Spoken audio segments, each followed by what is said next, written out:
Toronto. We're live from Boston and the Dominican Republic with the very latest on David Ortiz's health and how the Red Sox are stepping in to help the Boston icon. But first, the Raptors are 4 quarters away from bringing an NBA championship to Canada, and Sage is ready for Game 5 from Toronto. Hi, Sage. Hi, Kevin. I cannot tell you enough how electric this city, this country is, as the Raptors are on the verge of all kinds of history. Inside Scotiabank Arena, we expect it to be very hard to hear ourselves think. That's inside. And then you know what's going on outside Jurassic Park. You know this place well by now. Let me tell you, fans have been lined up outside since noon yesterday, sleeping on sidewalks, some in tents. Tarps are everywhere because it's raining here in Toronto. Unlike any other scene in the NBA, it's like a college atmosphere. As the locals told me today, Toronto, Canada, not just a hockey town anymore, it is a basketball town too. And wait, just wait until they welcome Kevin Durant to the court. According to our Adrian Wojnarowski, KD will indeed play tonight, 1 month after going down with a calf strain. Here's a shot of him earlier today. He's missed the last 9 games, including all 4 of these finals games against the Raptors. So the man who has won the last 2 finals MVP awards brings his 32-point-per-game average in the finals to Game 5 as the Warriors try to avoid elimination. Here is Steve Kerr today after shoot-around. Yeah, he went through full shoot-around, and he went back to get treatment, and so we'll list him as game time decision, but we look good, and we'll see where it all goes. You worry about the conditioning. The skill obviously is undeniable, and he's a guy who can get his shot off anytime he wants. So he's been in similar situations with us where he's had long layoffs, and it's Kevin Durant. So if we have him out there, he'll be a threat. We know that. That's right. You know who I am. I'm Kevin Durant. Sports Center on the road, presented by Rocket Mortgage by Quicken Loans. Rain or shine, it does not matter for these Raptors faithful. Some 20,000 strong expected in Jurassic Park outside of Scotiabank Arena as they get set for potential history here at home in Toronto. Maybe it's KD's return, or maybe the bettors refuse to believe it's the end of a dynasty. But either way, Toronto was 3.5-point favorite Saturday afternoon. But now, take a look. The Warriors are 1-point favorites for Game 5. Still plenty of time for the line to move again, but right now, you just don't know what's going to happen. The return of KD changing all kinds of things. On that note, we say hello again to ESPN senior NBA writer Brian Windhorst, who's been with me, my partner in crime here all finals long. Now here we are for Game 5. Think about this, though. 72 hours ago, Kevin Durant worked out before Game 4. Didn't think he was even close. Now he's playing tonight. What changed, and what will that impact be? The change is that the Warriors are facing elimination. I think, we always talk in the regular season, if this was a playoff game, he would play. If this was the regular season, I think he would be out at least another week, maybe even 2. But not only is he playing tonight, Sage, he is not going to have a minutes restriction, which means that he is going to be able to go as long as he can tolerate that leg. And the big thing, Sage, is going to be, can he keep it loose? Can he keep it loose before the game? Can he keep it loose when he comes out of halftime? And that's a huge turn of events here. Now, I know we've been tracking Durant and all of these things for a week, and so maybe it's not that surprising that Durant is now going to be in the starting lineup. But when you think about the context of history here, this is a humongous turn of events. It's almost the biggest turn of events you can possibly imagine in finals history, to add a player like this in the middle of the event.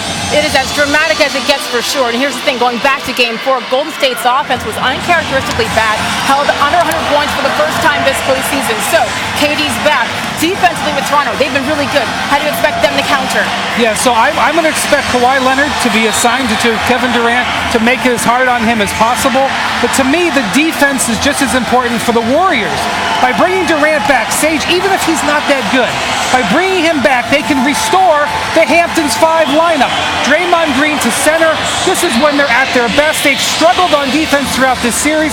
Just having Durant and his greatness on the wing gives them another opportunity to play that way. The depth by the Toronto Raptors has been very impressive. We saw Serge Ibaka, 20 points the other night. And remember, OG Anunoby, the second-year forward out of Indiana, expected back as well. The appendicitis kept him out. He's coming back too. This is a thing that nobody's paying attention to. They've been holding OG Anunoby back until they need him to face Durant. So now OG Anunoby is going to be available tonight. I don't know how much he can give them, but that's an option to remember as well. The time is now for OG and Kevin Durant. Brian Windhorst with the very latest. Thank you, sir. In the meantime, you mentioned Durant's defense, but another reminder of how potent he is offensively. Take a look at this. In the 11 games he has played this postseason, he's averaging over 34 points per game. Over the last 30 years, the only players to average more in a single postseason, Michael Jordan and LeBron James. Take that. We are just getting going from Toronto, Kevin. Let's go back to you in Bristol. Sports Center. Brought to you by E-Trade, the original place to invest online. And one a day. Jurassic Park, the home of the Toronto Raptors and all of their fans. The gates were supposed to open about 5:30 Eastern time. They just opened them up much earlier than that and let everybody come in because they're waiting outside for days for tonight. Kyle Lowry, by the way, failed to make a three for the first time since Game 3 of the conference semis back in Game 4, Kevin Nagandi. But the Raptors won anyway, and now they're this close to making history. And you know what it means to this city because no team, NBA, NHL, or MLB in Toronto, in Canada, has won a championship since the 1993 Toronto Blue Jays. It's been 26 years. That's why they're so pumped up here as we get set for a clinching potential game here in Game 5, Kevin. I still see Joe Carter rounding the bases celebrating in that win against the Phillies. Sage, while we get ready for Game 5 tonight, the NBA draft is 10 days away, and our Adrian Wojnarowski is reporting that the Pelicans have started to provide the framework of packages to potential teams interested in Anthony Davis. Pelicans GM David Griffin, this is what he's thinking. The key points. He's offered no firm timetable for a deal, but he prefers to get it done before the draft on June 20th. He's pursuing a combination of assets that include an all-star player, a young player with all-star potential, and 2 first-round picks to build around a core of Drew Holiday and Zion Williamson, the presumptive #1 pick. So who are the teams in play? The teams in LA, the teams in New York, the Clippers, Lakers, Knicks, and Nets have been among front offices inquiring with New Orleans, according to league sources telling Woj. And while the Celtics have long considered a run at Davis, they must take into consideration the future of free agent Kyrie Irving before committing to a significant offer of assets to New Orleans. It's deja vu all over again right before the trade deadline here, Woj. Let's bring you in with much more on this story. When it comes to assets and the idea of motivation, the leader in the clubhouse right now is who? The Lakers, because they have the leverage of knowing that Anthony Davis wants to sign with them in free agency in 2020, and the rest of the league knows that, and that there's some risk in trading for Davis. But what the Lakers are going to have to do, and what David Griffin has instructed teams to do, is he doesn't see a pathway to a one-on-one deal with any team. He's going to need a third team involved, a fourth team involved, because he's going to ask teams essentially, let's say hypothetically, Alonzo Ball, a Brandon Ingram, go out, find another team who really values them, do the deal with them, and then give us the assets from that third team. You're looking at some complex scenarios here to get a deal done. All right, the timing is critical here as we're 10 days away from the draft. Why is Griffin targeting the next week and a half? With the draft on the 20th, if he does a deal in New Orleans with LA and gets the 4th overall pick, with New York gets a 3rd overall pick, what he has told teams is he wants a chance to be able to go meet with prospective players, perhaps even get them in for a workout.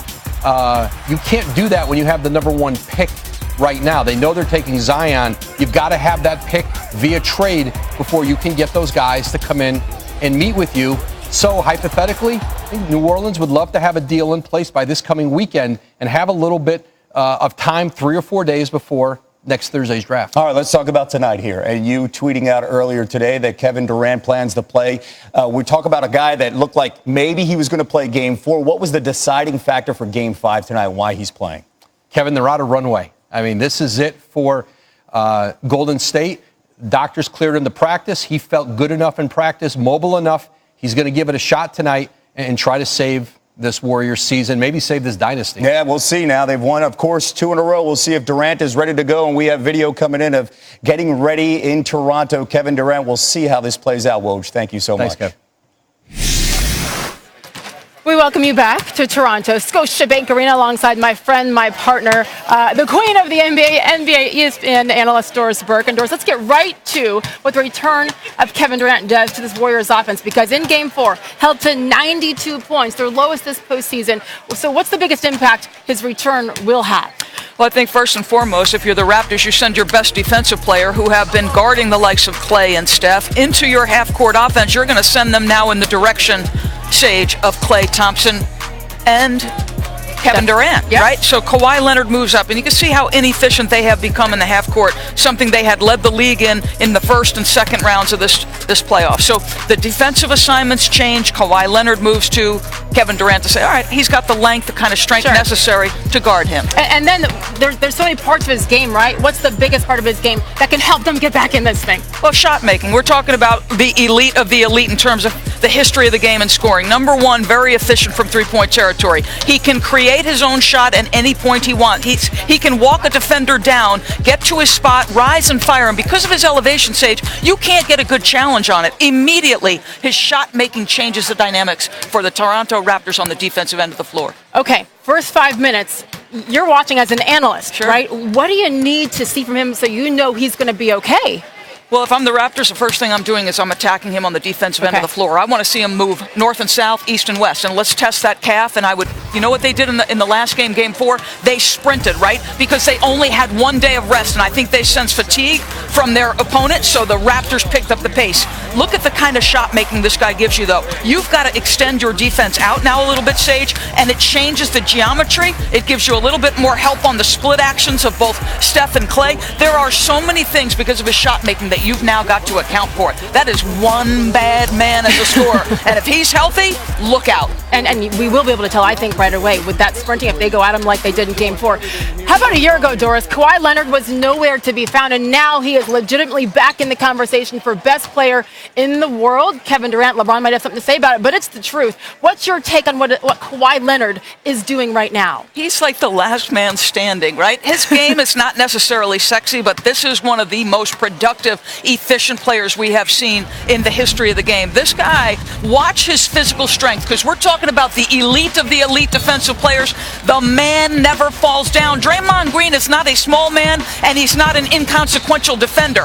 Andrew Bogut's got size and weight. Look at Looney. We know what happened to Kevon Looney. The man missed the next game and fractures cartilage between his ribs. Kawhi Leonard, his eyes don't make you gravitate to him initially, but his effectiveness does. This guy is special on both ends of the floor. What a privilege to watch one of the great runs we've seen in NBA Finals history. Speaking of runs, we've been here throughout this Warriors dynasty, the 5 straight Finals runs. Never once have they been down 2 games in the NBA Finals. So this is going to be a good one tonight, 9 o'clock Eastern Time, Doris Burke and Company over on ABC. DB, thank you much, as always. In the meantime, take a look outside. Again, they expect 20,000 strong, Kevin. Raptors, they clinched their previous 3 series in the postseason here at home. Tonight would obviously be the biggest one of them all, an NBA championship in their first ever trip to the NBA Finals. You kidding me? Tip off, 9 o'clock Eastern. Kevin, back to you. Rain is not